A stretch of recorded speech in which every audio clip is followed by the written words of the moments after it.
with this. Yeah, that's true. I should do beers with this. What we're doing, not doing anything. What's up, guys? Let's see who we have here. We're live. So, but what we're going to do in the meantime, just want to make sure that we're actually live in the group for everybody who's here. I just got the notification. You got a notification? Yeah. That's cool. So it's probably working then, eh? Let's see who we have here. Yeah, seems like it.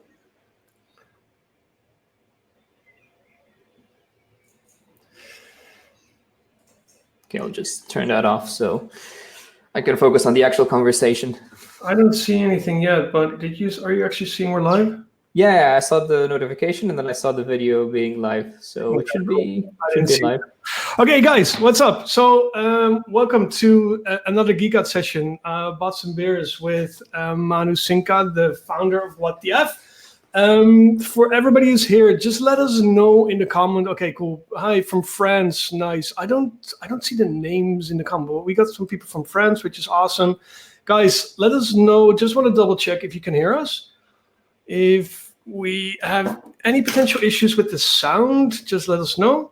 And okay, looks like we're all good to go. Okay, guys, again, welcome on another episode of the Geek Out Sessions at Bots and Beers.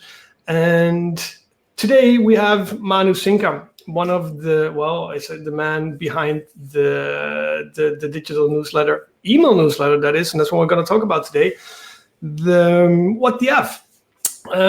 So what we're going to talk about today is we're going to dive deep and we're going to geek out about email and Messenger, and why we still should use email and why we probably should use email more with Messenger and how they can actually work together.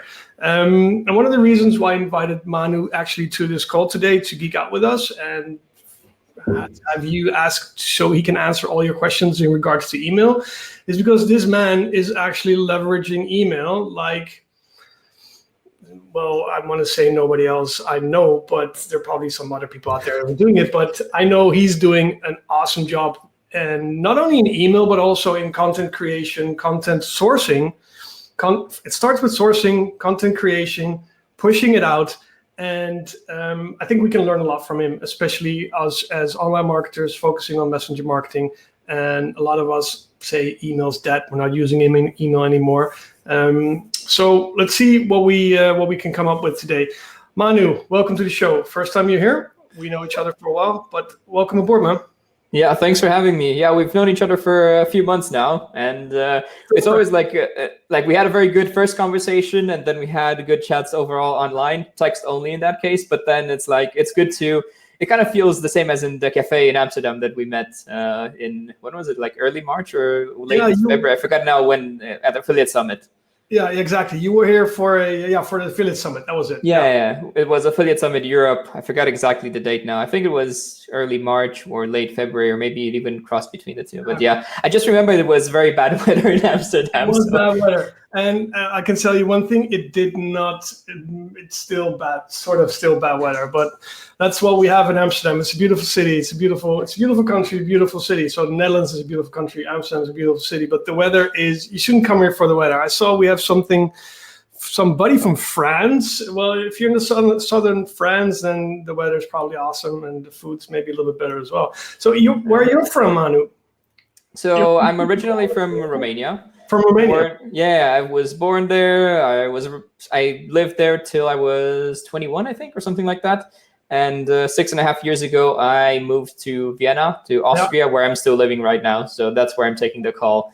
Cool. Yeah, that's kind of, because typically people ask, like, where are you from? And it's always like, well, from Romania, but I live somewhere else. It's like things changed over time.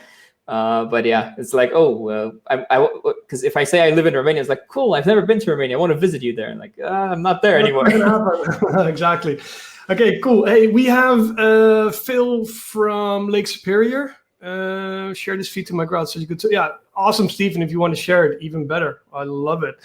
Emily Nice to meet you, Stephen. Welcome aboard, man.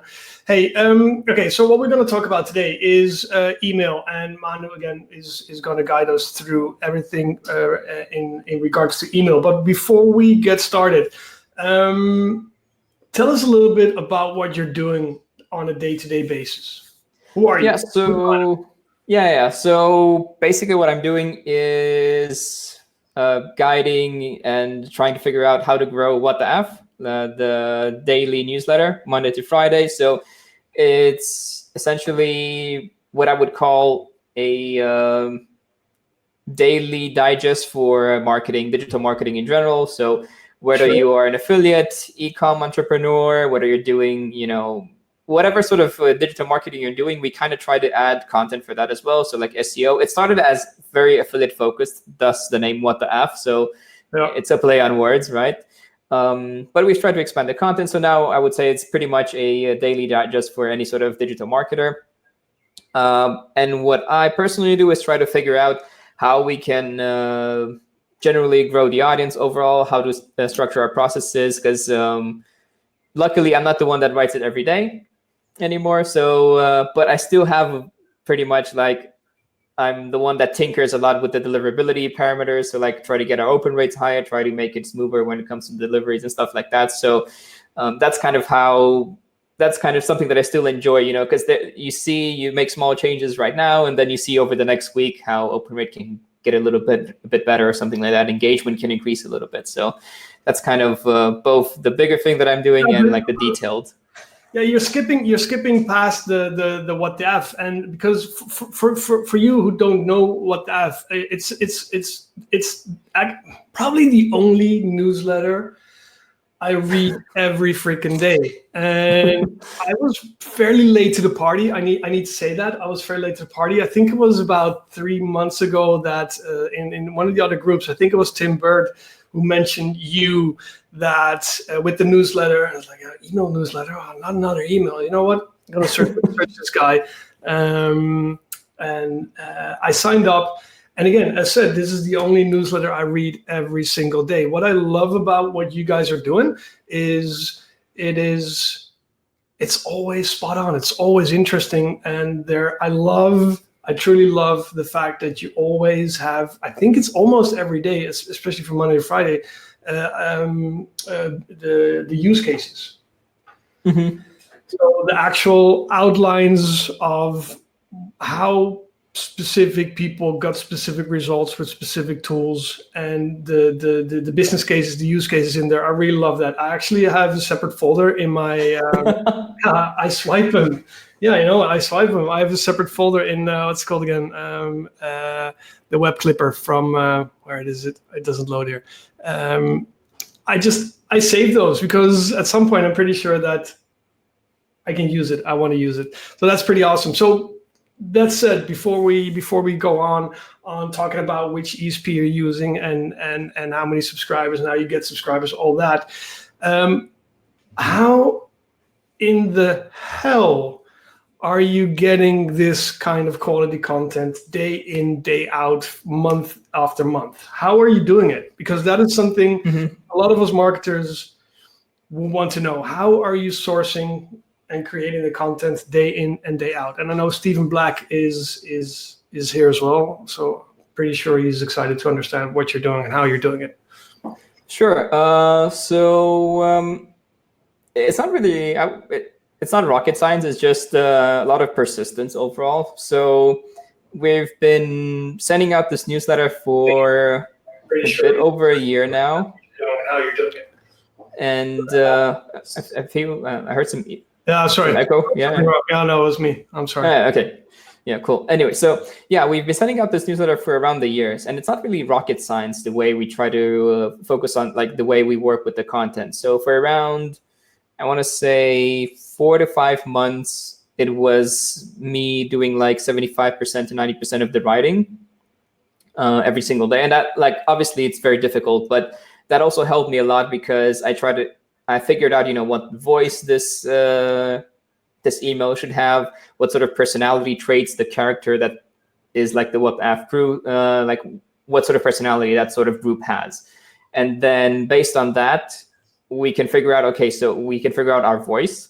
And then if we have a certain voice that we already have, with certain parameters, then we can start sourcing content, and I can try to teach other people how to write this way and hire them in that sense. So yeah, it wasn't super easy to do for that period. Did you have a strategy did you actually, before you started this, did you actually put a lot of time and effort in creating your avatars and your personas? Not a lot. So the way it was, like, okay, when I got the idea, it was actually because I saw a business newsletter that does similar things. It's called morningbrew.com. Pretty nice if you're interested in the business world, especially like tech, Silicon Valley sort of thing, some financial stuff. I think it's pretty good, and you'll see like some similarities between us. But then what I did was, okay, it's like, is there something like this for marketing? The answer was no, nothing like that I've seen. And let's try to do it for affiliate marketing, like the side of marketing that I know best, and where, I thought I could get that initial batch of readers that would actually give me real feedback on it, not just like, yeah, it's great, but I'm not reading it. That's not really good. So what we did, it was starting off with just Google Documents to see if we can create some interesting content. So before it went live, it was just, trying to figure out if we would read this ourselves, like the guys here in Vienna. Would we read, if we write something like this, do we have enough content? Would we read it and stuff? And that's probably where the sort of personality came to be, like what sort of voice this newsletter should have. And it's, for the most part, it's kind of, it comes mostly for me in the sense that so I can switch from being quite serious and business focused, and that's kind of then switching to a little bit more humorous and not taking things so seriously in some situations. And I do enjoy memes is something that I actually like, and it's hard not to consume them when you're just browsing through Facebook and stuff like that. So I combine the fact that, okay, I know marketing, I know the insider jokes of marketing. Let's see if if people like this sort of content. And then, since after the few months, the feedback was that they like it and there is more to do with this, it's like, well, that's great, but I cannot write this forever every single day. So it has to be more people that can write it. Yeah, so that was like step 2, to try to get more people to. In the newsletter it's every day, it's day in, day out, and well, again, 5 days a week. But it's not just copy pasted from the web. It's obvious that you guys source the web in the different groups and the different blogs and everything. But still, you have to put in the actual time and the effort to source it, rewrite it, spice it up a little bit, and then send it out every day. Props to that. I think it's awesome. And a lot of us can learn a lot from how you guys actually do that. So just curious, with how many people are you running this? So in terms of writing, there are 2 people that write, I wouldn't say full time, but like they write daily. And of course, I can jump in whenever needed. And there's another person who's just around and they can jump in. So in fact, like it's nobody that's, super full time on this, maybe except myself. Yeah. But aside from that, it's just everyone who provides like their very specific expertise in a very specific time frame. But yeah, we have also a designer that we work with since many years ago when we ran a lot of affiliate campaigns. And yeah, it's basically 5 people, I would say, involved on a daily basis, but then a few others in our network that can jump in and can help out every now and then. Makes sense. Hey, you mentioned you are, let's say, an email deliverability nerd. What's an email deliverability nerd? What makes an email deliverability nerd? Well, it's just something that came to mind, was like, okay, so how could we phrase this to be, as accurate as possible? And basically what I've learned is I never would have thought that I would get into email. But at the same time, I'm not someone who knows email marketing from A to Z. Like I know how to make emails deliverable and what matters to hit the inbox. But I also know that I won't be able to make you the best, card recovery sequence or stuff like that, because I haven't tested it. Like, I know that I haven't done that enough to really know. But I do know that, based on certain things, I can make your email hit the inbox. I can tell you like what makes your email go to promotions or spam, and what you could change to make it go to inbox. Because we've sent like over the past year, we sent over a million emails, and on those emails, we have an average of like 41.4 or something % open rate. Okay. Like we don't send to a huge list all the time, but we have, you know, regular emails sent out. Okay, so let's recap that. You sent over 1 million emails in the last year. Yeah, so that's counting like every single day, X amount of people that we send to, and then just adding that up. Okay. And averaging the open rate for them. 1 million emails in the last year with an average open rate of 40%. A bit over. It's like 41.4 when I checked like my whole, because I had a speech when I wanted to get the accurate number for that. No, but dude, 41% open rate over average. Over 1 million emails sent on a day-to-day basis. And why I'm stoked about this, because we all know that as soon as you start sending sequences, the first emails have a high open rate, high click-through rate, whatever, but then it often just dies. And there are many obvious and less obvious reasons for that. But if you can say, like you just did, I'm sending 1 million emails in the last year and I get an average open rate of it's a little bit more than 40%. It's like, yo, fuck, dude, that's awesome. So what's the trick? That's what we want to know, because email is just one. I just want to clarify one thing. Email is not dead. We can be cool with messenger marketing. Say, we get email, we get open rates of, close to 90% on average, and click-through rates between 40, 50, 60%, all good. But without email, I won't say it's nothing, but email is here to stay, and it's still a super important tool that we have and which we should leverage. Now, the tricky thing with email is to get those open rates and to get those click rates. What are the tricks in the book, Manu, that will help us write better emails, get better stats on our email open rates? So first thing I would say is make sure you understand why the person signed up. It sounds very cliche and very typical, but you have to think about it. If you use a lead magnet, their incentive why they signed up for the email list is your lead magnet, most likely. So it's natural that your open rates will probably be a little bit lower than if they signed up to read your. I think I lost you there, bro. Okay, am I back now? Yeah, you're back. Yeah. Okay, so I was saying, like, for example, if you use a lead magnet to gather the emails, I'm not saying it cannot work, but it's very normal that, people will open it a lot to get the lead magnet, but then they will open it less when you send the sequence, because what they wanted was the email magnet, the lead magnet. So so if you would, in our case, we try to avoid using any sort of, we never use the lead magnet. We just had recommendations from people.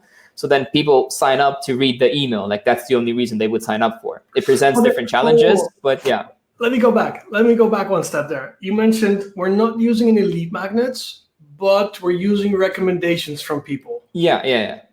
How does that work? Two things. So at the very beginning, we did, I would call it influencer marketing. So just people who have an audience in marketing. We just reached out like, hey, do you enjoy this? Can you give it a shout out, or can you give it a paid shout out? Either way, like paid or free, whatever works, whatever we agree on. Preferably free. So, well, I never said preferably free. I just said like, and how much would it cost? And if it costs nothing, I'm fine with that, of course.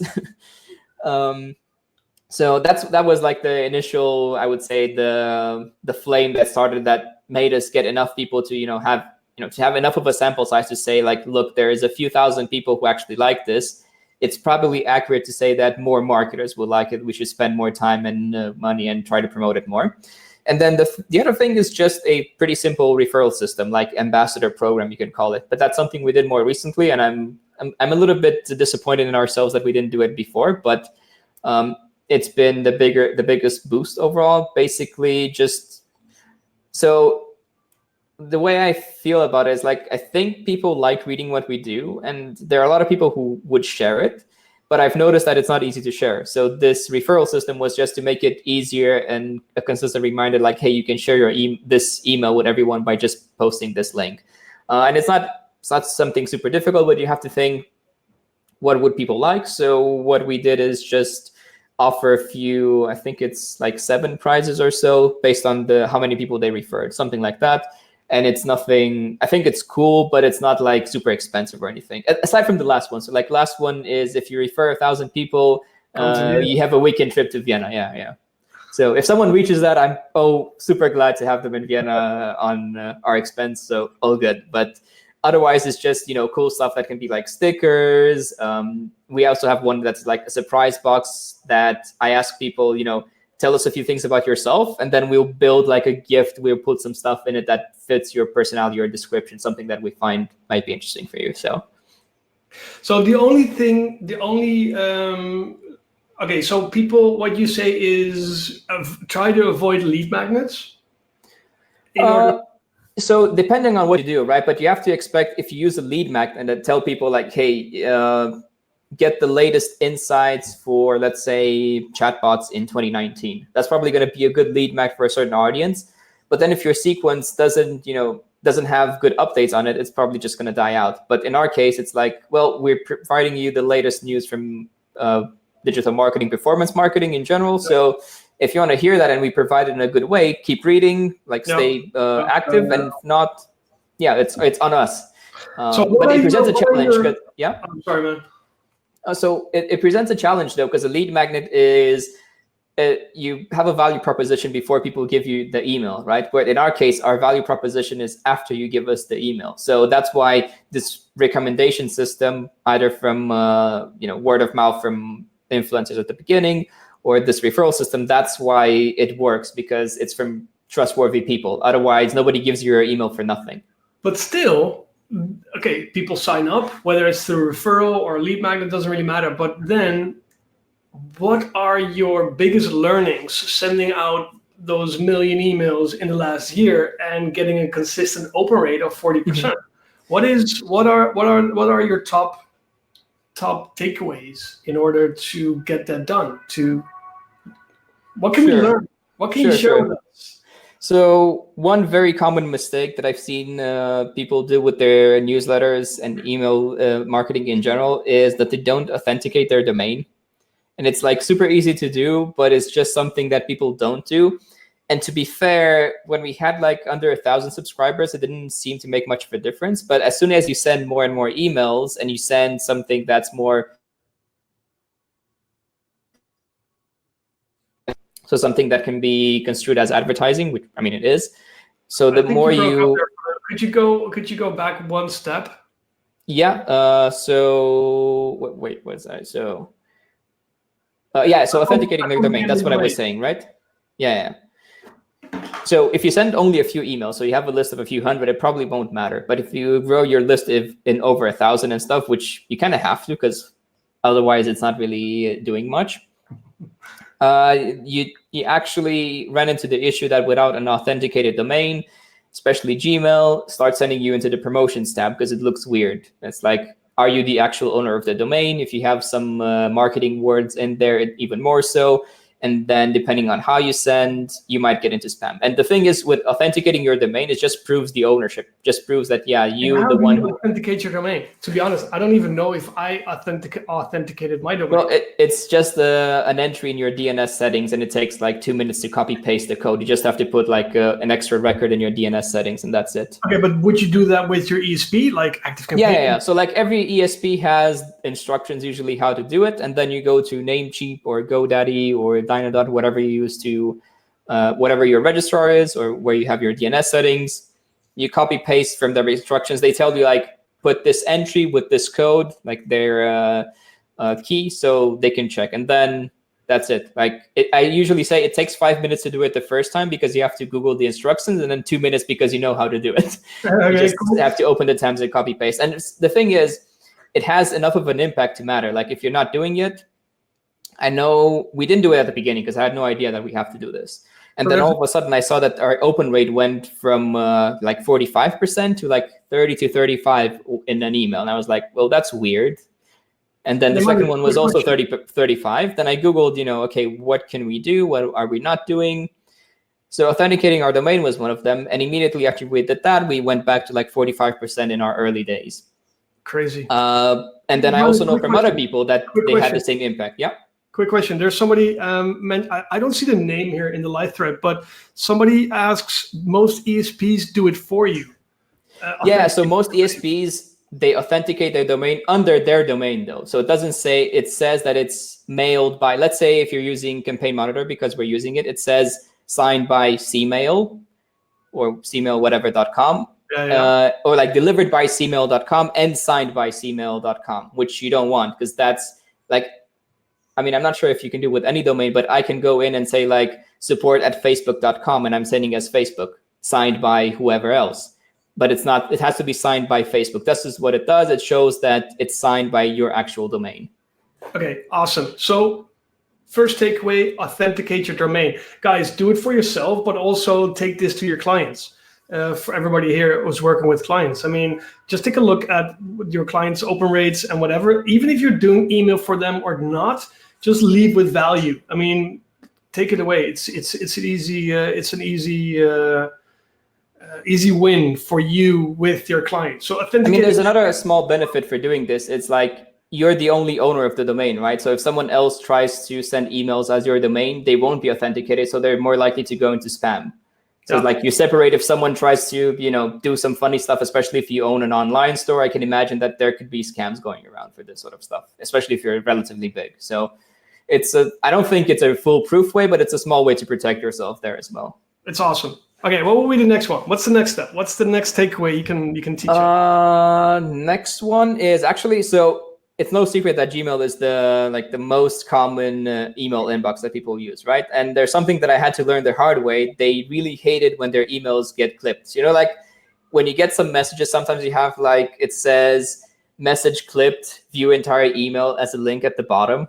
Yeah. So there's two downsides to it. Obviously, the one is that you cannot read the whole email. So if you have an email that's too long, then people don't read it at all, right? They will probably just ignore the rest.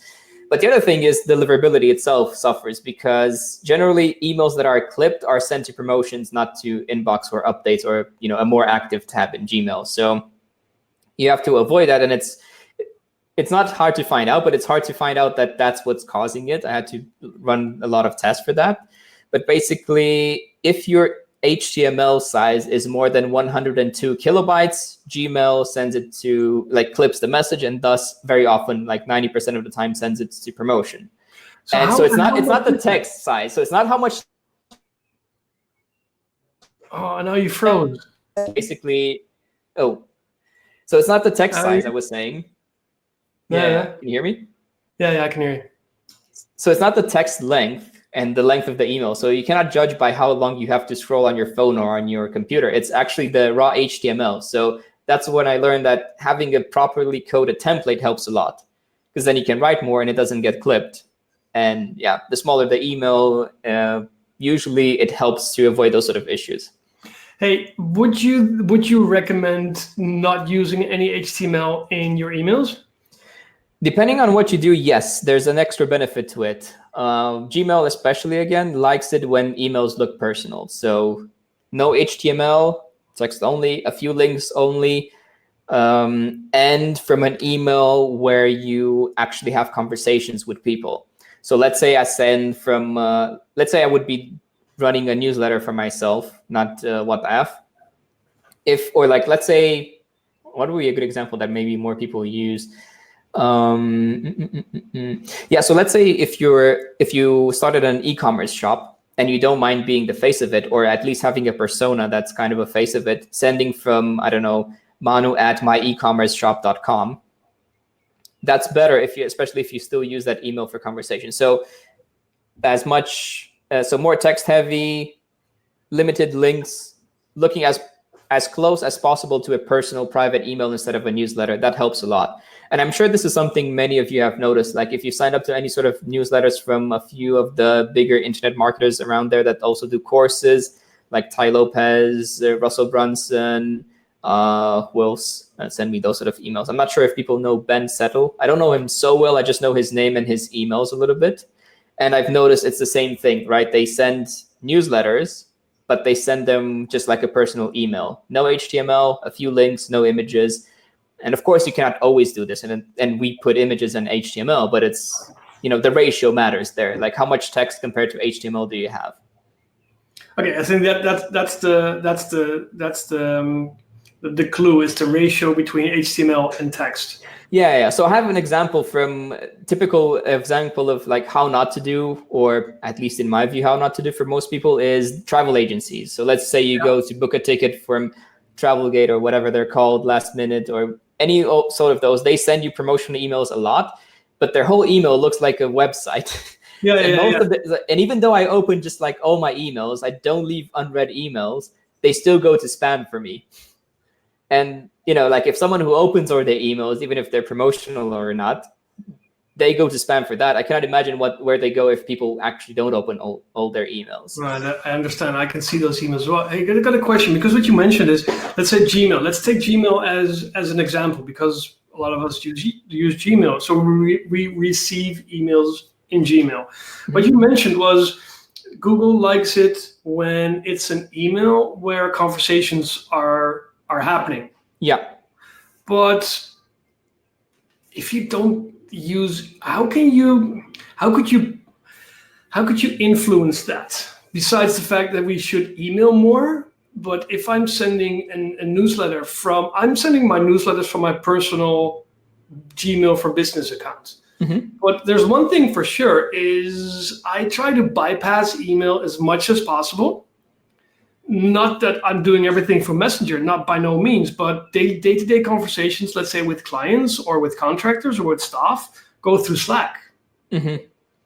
Is there a way we can leverage that more, so the conversationals on email, or should we use a different email address or a different server, or is there anything we can do with that? So, I mean, this is the one thing that's very difficult to test properly anyway, but it's for sure that it's a positive sign of engagement if someone replies to your email and then you reply from the same email. That's the main thing, like having email chain, and it doesn't have to be extreme. So for us, we send from crew@wtaff.co, but we just make sure that a few people have access to that email, and then when we get messages back from readers, we reply from that, and it's kind of enough. And it's the one thing that at the very beginning you can just ask your friends to reply and have like a fake conversation there in a way. Like it just helps to see that positive engagement overall, and that was something very big for us. It doesn't have to be a huge ratio. Like Gmail is not dumb to say like, yeah, this person is not emailing a lot of people. It's just people actually care about these.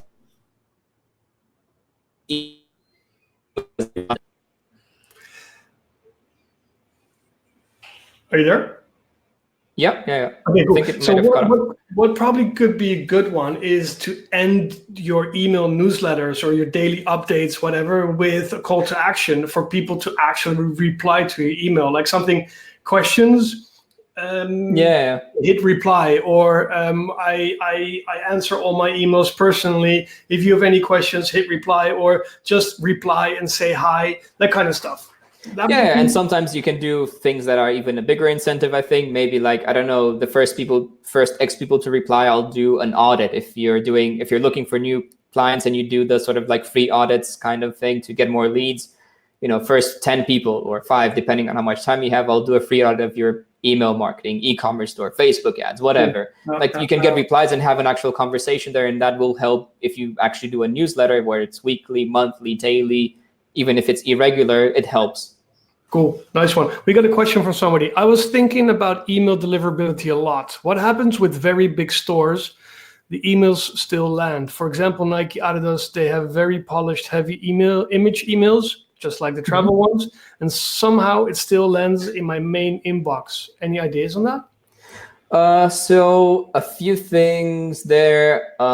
Just because they have images, it doesn't mean that they won't land in an inbox. So it really depends on also the raw HTML size. Like we've had situation where it was like text only, but because of using drag and drop editor from the ESP, it just had so much useless HTML around it that it was clipped. So it was like text only, but clipped. But the other thing is it could be that a lot of people interact positively with it. So whether because they actually buy Nike all the time, they click on it, they have because it's probably a lot of segments that Nike keeps very engaged. And then it's like, if you're, for example, if you're new on someone's list, it's especially for Gmail, most likely it will start sending it to you where it sends it on average to people. So if most people get it in their inbox and you're new on the list, you start getting it in your inbox. And if you engage with it, you'll stay in the inbox. Yeah, exactly. So it's like if you're engaging your current list, the new people will also, it's kind of like a self-fulfilling prophecy that it goes. So I think Nike just probably did a very good job with that. Yeah. And even though they're probably quite promotional, people actually like the promotions and what they're doing. Exactly, and I think you're hitting the nail on the head there, and it's something I try to talk about as much as possible. And Stephen Black is going to love this, but it's also about the quality of the content. Yeah. Think about your users. Think about your subscribers, whether it's in Messenger, whether it's in email, whether it's on your website. It's not about you. I know we want to sell, and I know we want to push our products, our services, our God knows what, but if we take a step back, if we would take a step back more often and look what our subscribers, our clients are actually needing, and if we would create and share content around that without selling to them, probably our open rates and our click rates and our conversion rates will be much higher than we have now. Because what I see often is just a one-way push of content which we think somebody should consume. Yeah, so there's the thing where I've noticed, not just in email, but in general, when it comes to content, a lot of people think about it in the way that it's like, I've been told to push this sort of content. This is the instruction manual, but they don't really put themselves in the shoes of the potential readers that they're trying to reach. And I think that's something that's not easy to do, but I think it helps a lot. Like if you are your own customer, it helps a lot to create the good content that people will like. So that I think that's a key thing. Yeah. If you really are if you're trying to sell jewelry but don't care about it, it's going to be tough to create good content around that. You need someone to do it for you, or you're just not going to be a very strong content person. But if you're passionate about marketing, whether it's affiliate marketing, whether it's like chatbots, creating content around that is something that you will probably consume as well. So you're going to create the best sort of content that people like. It's just be valuable. Be valuable, and don't.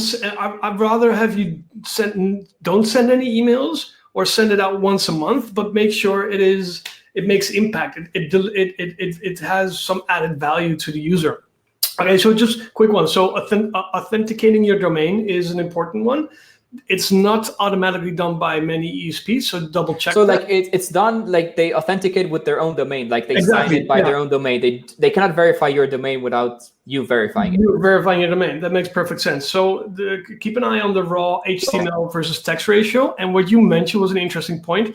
When you're using the custom drag and drop editor, that will probably have like a spaghetti of all kinds of HTML, which doesn't do anything. So you might want to look into that. So we had a situation where we added, let's say, a particular, let's say a paragraph of text. And then when removing it, there was a lot of HTML left there. So it's like if you add an element and then you remove it, you're still going to have even more useless HTML, because removing an element won't remove all its HTML. So not always, like if it's not a great drag and drop editor. No, yeah. Should you use drag and drop editors for this then? Well, it depends on how much content do you send in one email. In our case, we send a lot and we like to be flexible and we want to not worry, we write the content, then we send it out and we see that it's clipped. We don't want to, we test it before sending it out to the list, but it's clipped. We don't want to then have to take out content. That's kind of, we work for nothing. We work to put this out completely. And then we delete stuff. That's kind of wasted time, wasted work. It might be hard to decide what to take out. It's just not efficient in our sense.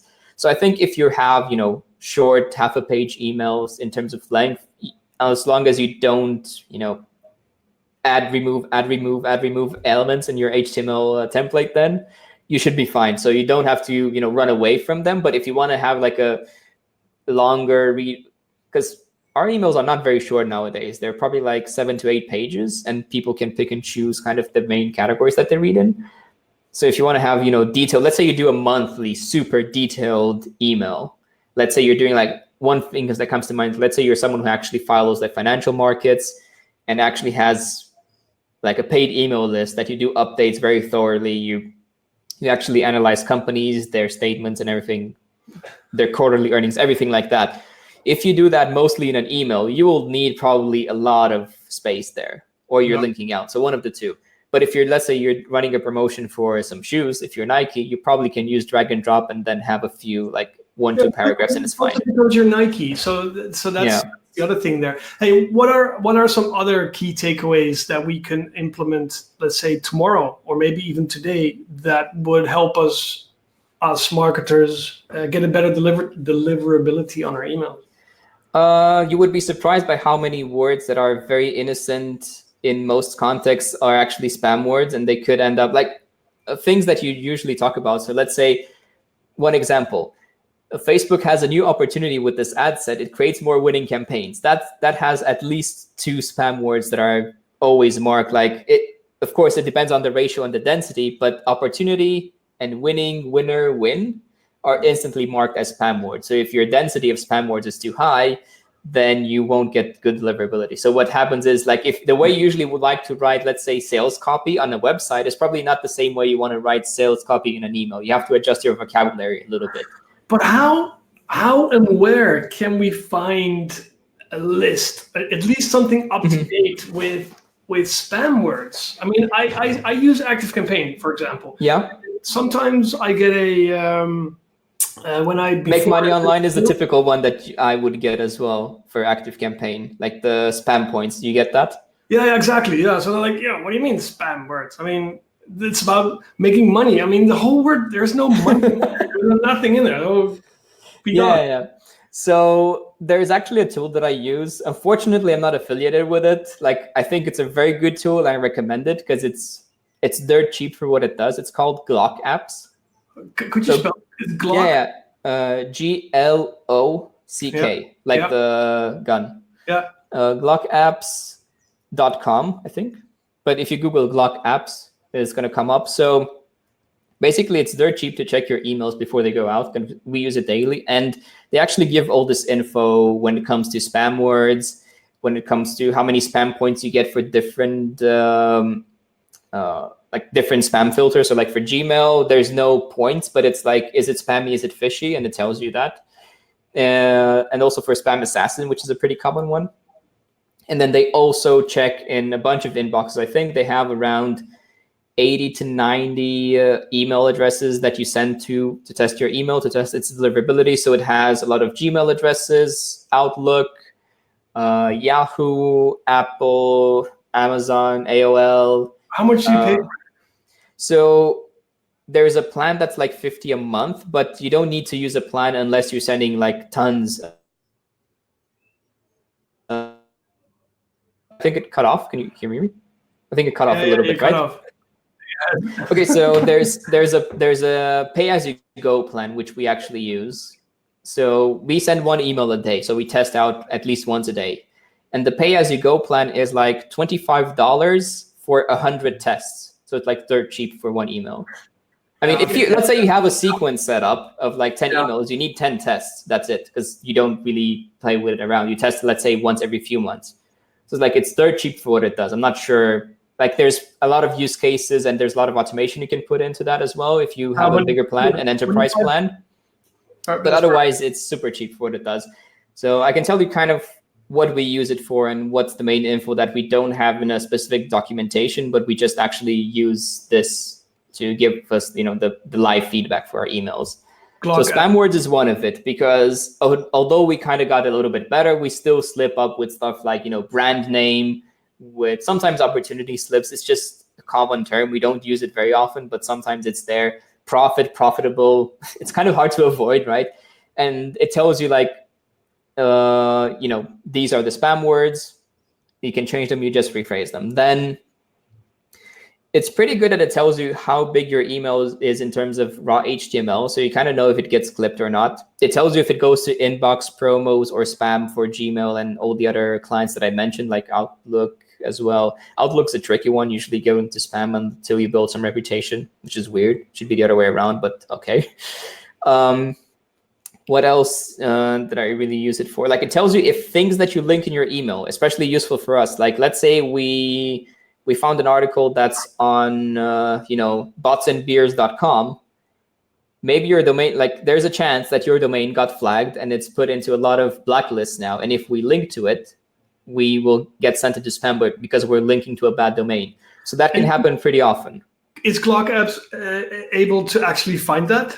Yeah. So it checks and it tells you like, hey, this domain that you're linking to, it's actually blacklisted. So, and it also shows you like in real time that your email went to the spam, and that's one of the possible reasons. So it tells you where your emails go, and then it tells you, look, these are the things you can improve. These are your HTML errors. These are your spam words. These are your flag domains. This is where your IP is blacklisted. So if you're using a shared IP pool, like most people are until they grow super big, with like if you're using ActiveCampaign, you're going to use a shared IP pool. It tells you like, hey, this IP is blacklisted, and then it's not going to be awesome because you cannot change it instantly, but you can contact ActiveCampaign or Campaign Monitor or ConvertKit, whatever you're using, and tell them this IP I got flagged. It got flagged in this specific blacklist. Can you clean it up? Hey, so in which audience size or list size would you go to a dedicated IP? I think it depends more on how much money you make with your list in some way, because from what I know, a dedicated IP costs around $200 a month. Maybe it's cheaper for some others. So if you know that, taking out that variable, having the IP constant and basically more or less under your care, like only your emails go through it and your emails are good, you're not spamming and stuff, you have to just think, okay, is it worth the $200 a month extra? Hey, and IPs like ActiveCampaign, Infusionsoft, or Keep, or whatever, are we able, and ConvertKit, whatever you're using, HubSpot, are those easy? Can we get a dedicated IP with those? Usually, yes, from what I know. So I know ActiveCampaign can do it. I know Campaign Monitor can do it. That's the ones that we used like 6 months and then 6 months, or like a bit more. But those are the main ones that we used, and they both have dedicated IPs. I think ActiveCampaign ended up putting it on a dedicated IP for nothing, but Campaign Monitor said that it's €200 or dollars a month. Would it be free for ActiveCampaign, do you think? So I'm not 100% sure, but I have to I could check through my Glock tests that we did and then see if we ended up sending from the same IP over and over again. But the thing is, I kept bugging them like, hey, your IP, this is blacklisted here, this IP is blacklisted there. We're sending a lot of emails, we're getting good engagement. We're obviously not the cause of the blacklisting. Can you help us out? Like it's kind of your fault. Yeah, I think they might have done that. Yeah.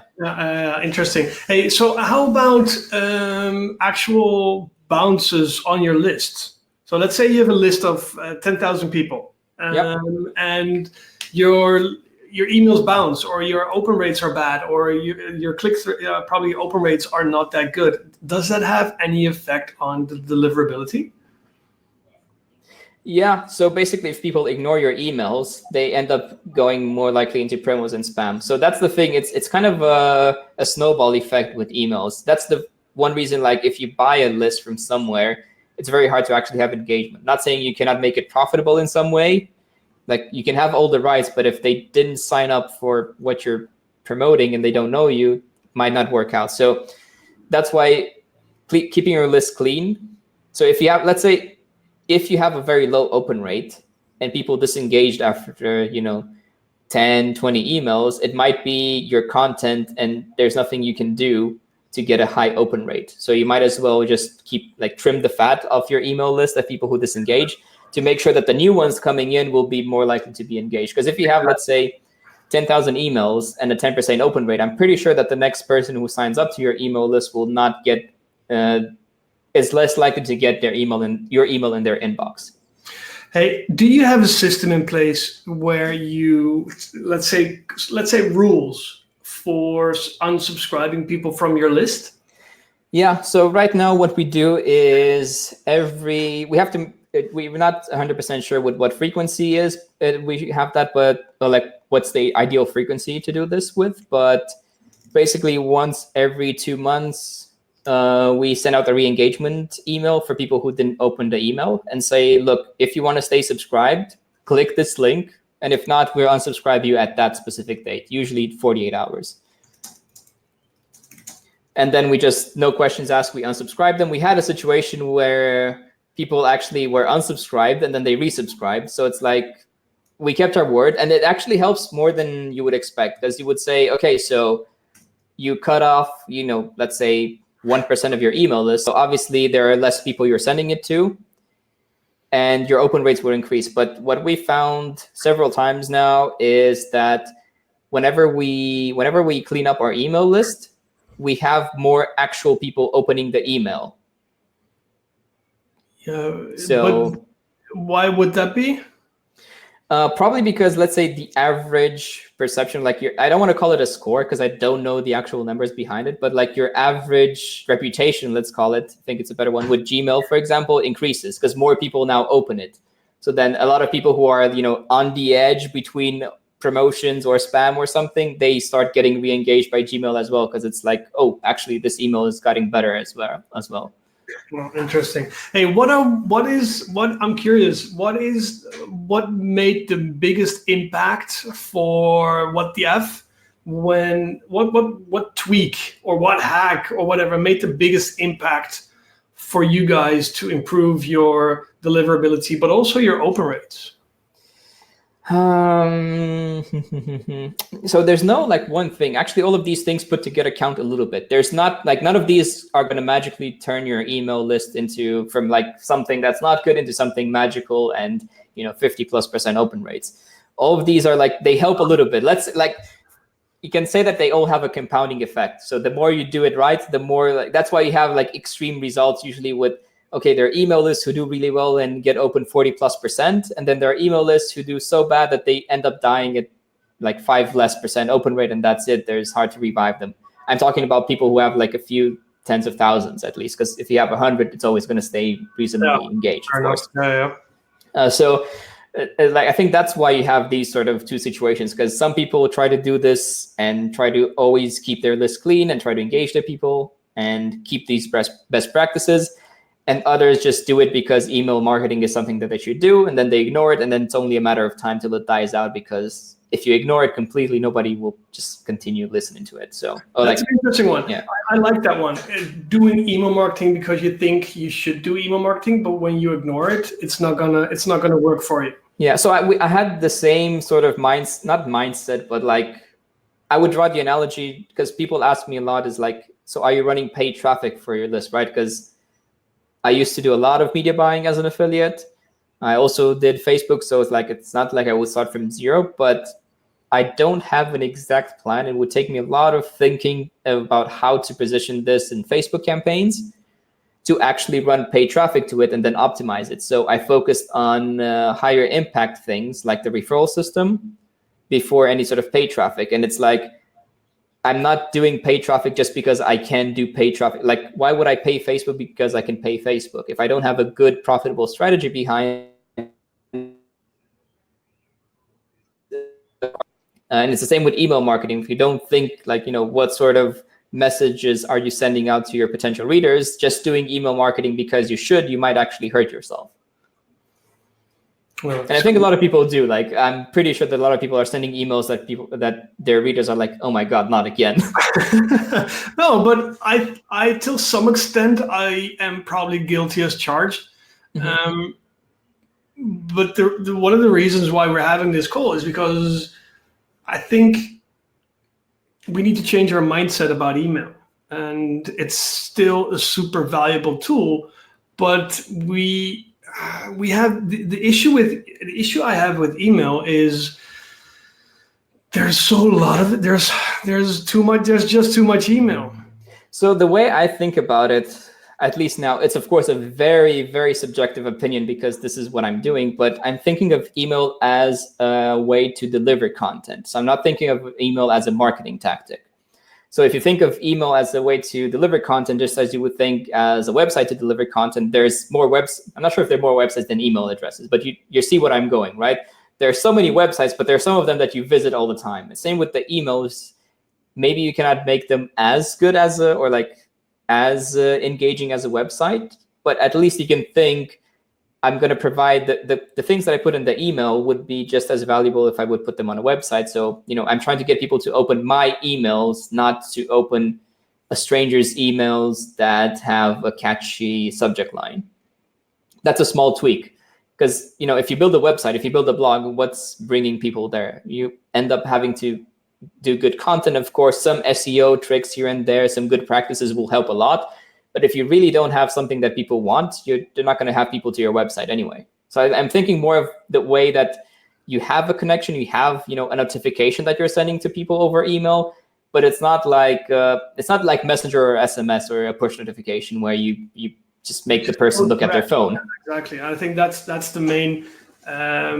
That's why we shouldn't necessarily compare Messenger with email or email with SMS, because it's so direct. I mean, it's instant on your phone, and it's just, and the fact we don't get the volumes of SMS and Messenger and WhatsApp stuff like we get an email. Hey, just another thing. All the things you mentioned about the deliverability, awesome. But when we have done everything to deliver the email in the inbox, in the proper inbox, then there's still click-through rates, open rates. What are your key tips or key takeaways to increase the open rates? Usually if your email goes in the inbox, the open rates will be much higher on average. So it's like we had a situation where we botched the subject line. Like we actually sent, I think it said like the initial subject line said your last subject line was, or something like that, because it's how it's presented in Campaign Monitor, like it reminds you of it.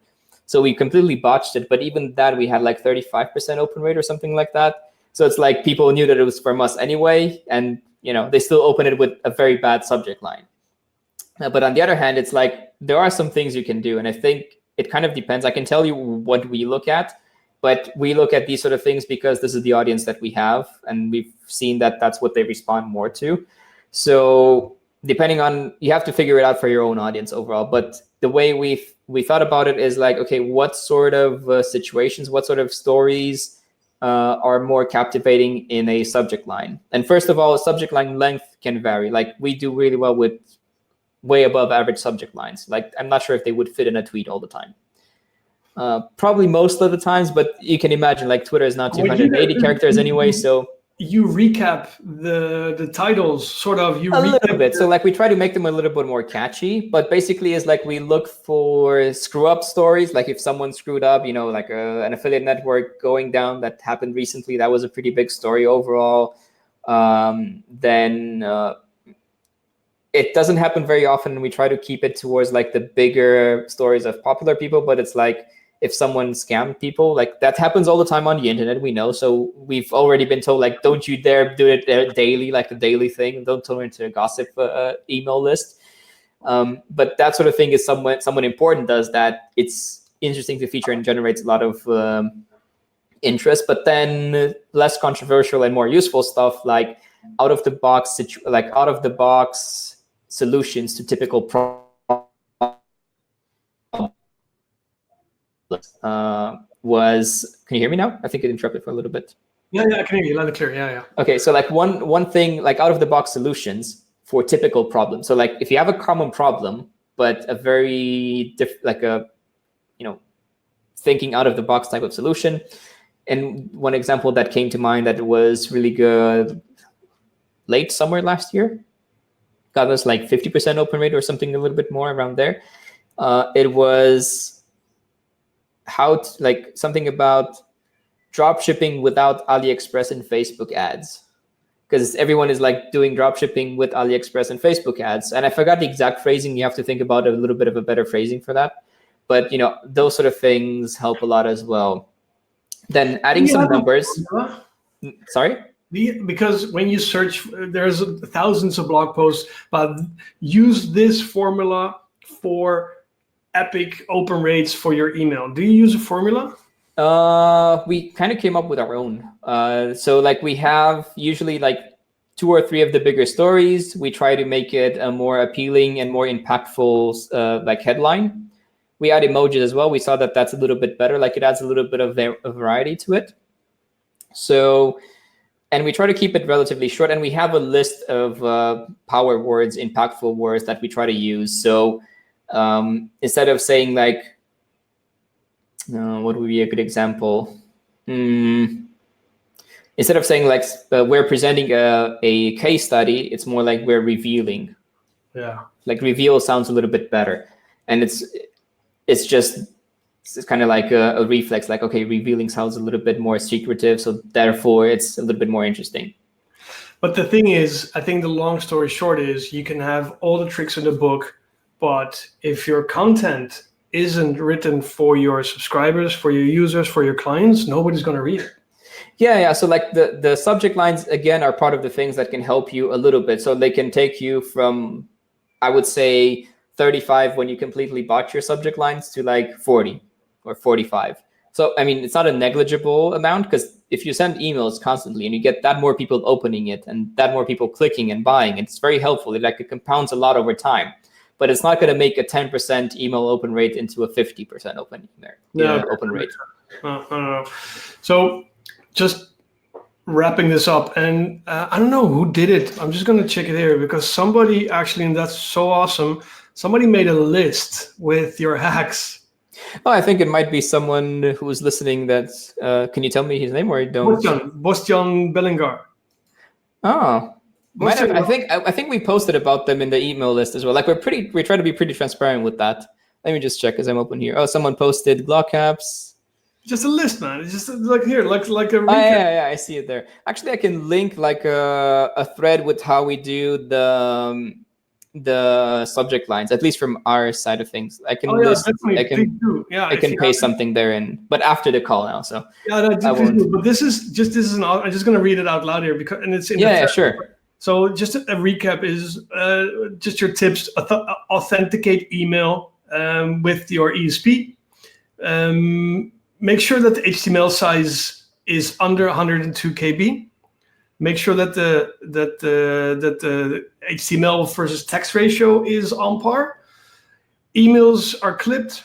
Emails should look personal. No HTML, not too many links. Drag and drop editors can add too much code, which makes emails too big. Don't use any spam words. Adjust your vocabulary. Different copy on website to copy an email, and use Glock Apps. Yeah, I mean, the thing is, Glock Apps helps you a lot with these sort of things. They can guide you, and I'm not saying someone takes your hand, but like the tool itself guides you towards, where your emails might be struggling a little bit. And the thing what I want to add to that, because I think Bostjan is gone now, is what you mentioned as well, is prune your lists. And you do it for sure. Every 3 months.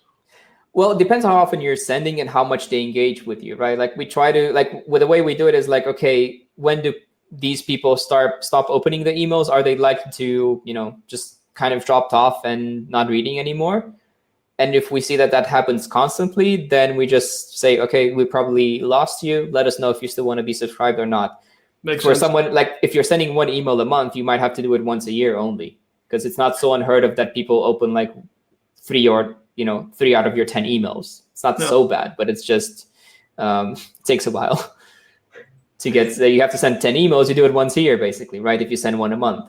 No, so I think that's crucial. It also helps you saving some costs, because you're probably going to pay for those subscribers, and get rid of that weight. The other thing I want to add to that, what you mentioned, is think about what you're going to create. Think about the content you're going to share with your users, with your subscribers, and write it for them. Be valuable. Lead with value, and that's just one of the things I try to. I'm an advocate of lead with value, give before you take, and things will come back at you at some point, 100%. At least that's my experience. And I think it's the same with email. We cannot expect that everybody will read what we think they should read. We should write for them. Yeah, well, usually the way I would say it, or like the way I phrase it, is like treat your readers the way you would like to be treated. So if you're a marketer, you probably are tired of cheap marketing tricks. You have to be more authentic in terms of like, exactly. I'm trying to sell you something at some point, of course, but this is why it's good. Yeah, no, right? Fair enough. Yeah, and again, be authentic and lead with that value, and make sure it's actually valuable. Hey, just one question before we're gonna wrap it up is: do you know of any ESPs that we probably shouldn't use, or any ESPs we should prefer above others?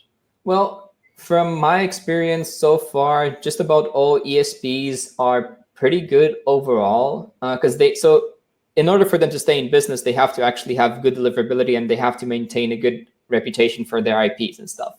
So it's like deliverability is, at least when it comes to that, there might be some impact, hard to really guess, because once you switch ESPs, or deliverability takes like a few emails to get back to your average.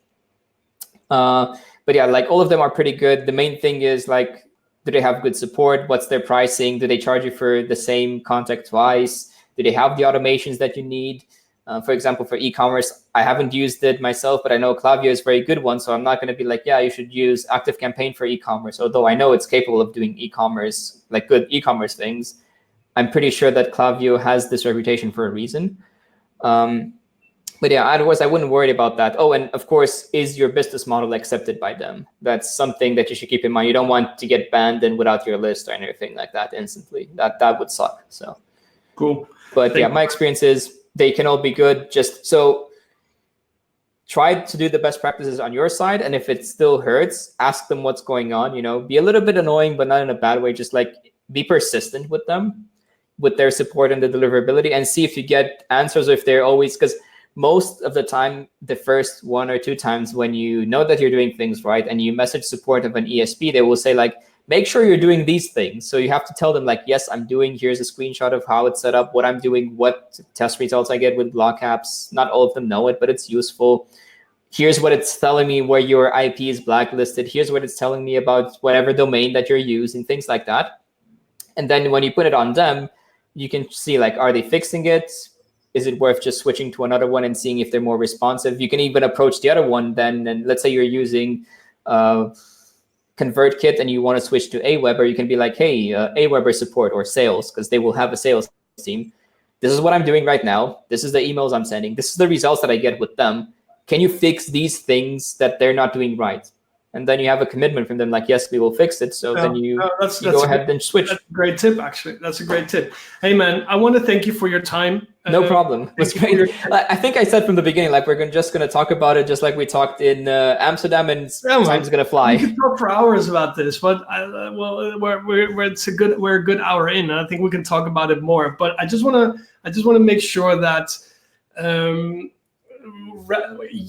the knowledge you just shared with us, about email deliverability and open rates and click-through rates and all that is all based on the fact that you send out 1 million emails in the last year, and every single day, at least every Monday to Friday in the last year, and you get a 40% plus open rate, and that is for What the F. And I'm a big fan of What the F. It is. Yeah, I just love it. I mean, it's. I said it in the beginning. I read it every day. I love the case studies you have in there. I like the tone of voice.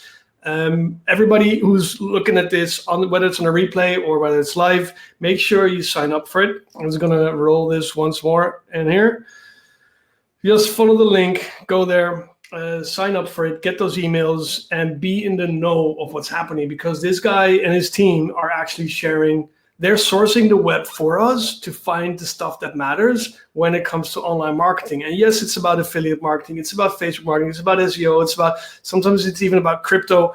Not sure why that's still. Usually we keep it more like in the fun off-topic section. So we don't give investment advice and stuff like that. So I just wanted to give my props to you and your team about what you guys are doing, because thank you. The information is solid. The information is gold. And I often share it in my group as well, and you're there, so you know that. But it's great information, and it's also sometimes, more often than not, it's sometimes you run into stuff in your newsletter. So, I just need to send this to my client because so they're in the know, like a specific case study. Hey, client, what's up? Remember, talked about this? Check out the results this guy's getting or this girl's getting. So that's awesome. Thank you for that. Yeah, no problem. And thank you for sharing. Like, I really like to hear that sort of feedback, of course. Like, it's kind of, if you create something that people really like, that's one of the reasons that I've kept it consistently. And I'm still very excited to work more on it and making it better. But yeah, if people check it out, sign up. And if you don't like it, no hard feelings. If you unsubscribe, that's all good. Yeah. Or, or like, give us the feedback of what maybe you would like, and then unsubscribe later if we don't do it. But, like, if it's not for everyone, I understand, and no problem there. Guys, where can people reach you, Manu, if they want some insights from you? Well, I think I left a few comments in this recording anyway, or like in this group, so they can add me on Facebook. But ideally, you should tell me, where you're, like, why you're adding me, because I get a few too many requests to just like accept people, or like send me a message and then reply to this. I'll get the notification. I'll check. So that's the best way to reach me. But the other way, where it's less crowded and you can still reach me out among a few other people, is just WTAFF, the Facebook page of this. If you send a message there, I'll get it as well. Awesome. And of course, if you read the newsletter and you reply, I'll get that reply as well. And that's go. an easier way to connect afterwards, because I know you're, a real person that actually is following and not trying to spam me or connect to me, so you can connect to another person and stuff. And you're in the Bots and Beers group as well, so they can tag you, whatever. This guy, he's all over the place. So if you want to reach him, if you got any questions in regard to what he's doing, content creation, sourcing, email deliverability, make sure you reach out to Manu.